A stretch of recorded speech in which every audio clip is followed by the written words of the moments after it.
Hello everyone, चलो हिंदी सीखे में आप सबका स्वागत करती मैं विशालाक्षी। कभी कुछ लिखना हो, बोलना हो, कुछ भी करना हो, भावों को, विचारों को व्यक्त करना हो तो हमें क्या शब्दों की चाहिए, वाक्य चाहिए। వాక్యాలు మనం అది సంపూర్ణంగా ఉండాలి, అర్థంగా ఉండాలి, వాళ్ళకి అర్థమయ్యేటట్లు ఉండాలి. సో వాక్యాలు కావాలి అంటే వర్డ్స్, शब्दों का चयन करते हैं, शब्द करेक्ट हैं కానీ तो होता क्या है, वाक्य पूरा नहीं है, अस्पष्ट है, దానిలో తప్పులు ఉన్నాయి, गलतियां हैं, तो भाषा अस्पष्ट हो जाती है, समझ में ही नहीं आता శబ్దों को कहाँ पे लगाना है, ఎక్కడ పెడితే కరెక్ట్ వస్తుంది, దానికి కూడా అది కూడా మనకి సరైనగా మనకి తెలియాలి. అది తెలిస్తేనే కానీ మనం చెప్పేది మన భావం ఎదురువాడికి పూర్తిగా వ్యక్తపరచలేము. దానిలోనే ఇప్పుడు ఒకటి एग्जाम्पल నేను చెప్తాను. ये सबसे पुरानी दवाइयों की दुकान है, तो पढ़ने पर पता क्या चला, दवाइयाँ पुरानी दवाइयाँ मिलती हैं. पुरानी दवाइयाँ किसको चाहिए, वहाँ पे लिखना ये होना चाहिए ये दवाइयों की दुकान सबसे पुरानी है. राइट, पुरानी दवाइयाँ नहीं, दुकान पुरानी है, दवाइयाँ तो नहीं हैं. तो शब्दों को आगे पीछे करना. सब्जी हरी खानी चाहिए, अरे सब्जी हरी खानी चाहिए या हरी सब्जी खानी चाहिए, అది అన్నమాట. మనం చెప్పేటప్పుడు అర్థం అది అవుతూ ఉండాలి. ఒకసారి లక్ష్మి ఎదురుపడితే నేను అడిగాను, ఎక్కడి నుంచి వస్తున్నావు, कहाँ से आ रही हो. उसने कहा फीस बांध के आ रही हूँ. फीस बांध के आ रही हूँ, कहाँ बांधा है आपने. तो उसने कहा फीस काउंटर लो. नहीं, फीस काउंटर आ, फीस काउंटर में बांधना क्या है.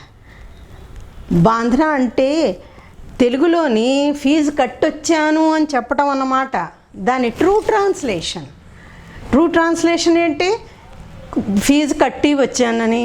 तो कट्टम अंटे देखिए तेलुगु प्रेक्षकों के लिए है, बांधने का मतलब हुआ, मतलब तेलुगु में हम कहते हैं जैसे फीस भर कर आ रहे हैं, तो उसी को जो है तेलुगु में अगर किसी भी शब्द को अगर ऐसे ट्रू ट्रांसलेशन किया तो भी समझ में नहीं आता है सामने वाले को. अपराधी को मृत्युदंड की सज़ा मिली, अरे मृत्युदंड ही एक सज़ा है, फिर उसको क्या सज़ा देना. अपराधी को मृत्युदंड मिली या अपराधी को सज़ा मिली, कोई एक बोलिए. सधन्यवाद सहित, या तो सधन्यवाद या धन्यवाद सहित. ऐसे ही जो हैं हम वाक्यों की रचना करते वक्त थोड़ी थोड़ी सी अशुद्धियाँ बनाते रहते हैं. उन अशुद्धियों को शुद्ध करना ही हमारा काम है. तो आज देखते हैं ऐसे कुछ शब्द, ऐसे वाक्य जो कि हम साधारणतः अशुद्ध बोलते ले हैं, लेकिन उसका सही रूप क्या है उसको हम जानने की कोशिश करेंगे. तो आइए, आज का हमारा टॉपिक है वाक्य रचना की अशुद्धियाँ. अगर अभी तक आपने मेरे चैनल को सब्सक्राइब नहीं किया है तो प्लीज़ सब्सक्राइब कीजिए, और मेरे वीडियो आपको अच्छे लगते हैं तो उसे लाइक कीजिए, शेयर कीजिए, और बेल आइकन को दबाना मत भूलिए, क्योंकि जिससे सबसे पहले आप तक नोटिफिकेशन पहुंच जाएगा. तो आइए आज के विषय पर हम जाते हैं. मोहन, सोहन और राधा घर गई. अब राधा स्त्रीलिंग है तो घर गई ये तो नहीं होगा, इसका सही होगा मोहन, सोहन और राधा घर गए. क्या आप भोजन कर लिए हैं, क्या आपने भोजन कर लिया है, ये है शुद्ध. जब कभी आप आओ मुझे मिलो, जब कभी आप आए मुझसे मिलें.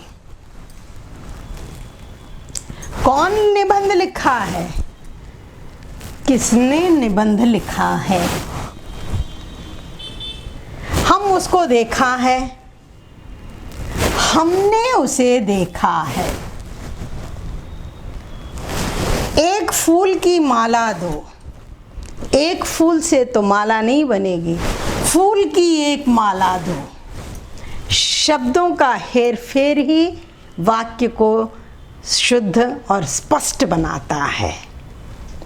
एक दूध से भरा ग्लास लाओ। एक दूध तो होता नहीं है, दूध से भरा ग्लास लाओ।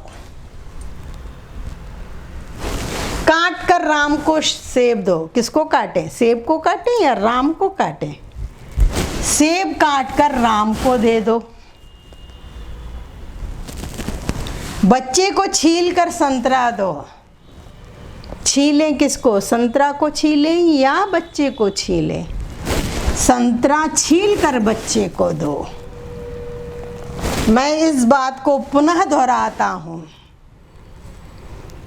Once again I will repeat. Once again और रिपीट दोनों एक ही है, तो क्या पुनः और दोहराना दोनों एक ही हुआ? तो क्या कहेंगे इसको हम? मैं इस बात को दोहराता हूँ। ये है शुद्ध वाक्य। केवल 10 रुपये मात्र। केवल और मात्र एक साथ नहीं लगते हैं। केवल 10 रुपये या 10 रुपये मात्र। मैं घबरा पड़ा। मैं घबरा पड़ा नहीं, मैं घबरा गया। मेरे को पूरा विश्वास है। मुझे पूरा विश्वास है। तो कृपया कर इधर आइए। कृपया इधर आइए। तुम्हारा वाला घर अच्छा है, ये नहीं है तुम्हारा घर अच्छा है। तो ऐसे देखिए, वाक्य रचना में जब हम करते हैं तो ये छोटी छोटी अशुद्धियाँ होती हैं। वर्ड्स वही हैं, शब्द वही हैं, शब्द सार्थक ही हैं, लेकिन जब शब्दों को हम लगाते हैं तो आगे पीछे जब हम हो जाता है तो अर्थ में बहुत ज़्यादा अंतर आ जाता है। इन अशुद्धियों को देखना और उसको सही करना हमारा कर्तव्य है। ठीक, तो आज के लिए हम लोग इतना ही सीखते हैं और आगे भी ऐसे वाक्य हम लाएंगे जिनको कि हम साधारणतः से गलतियां करते रहते हैं, उसको सुधारने की कोशिश करेंगे। और आप ज़रूर मेरे वीडियोस को लाइक कीजिए, शेयर कीजिए। शेयर करने से कई लोगों तक पहुंच जाएगा। और धन्यवाद।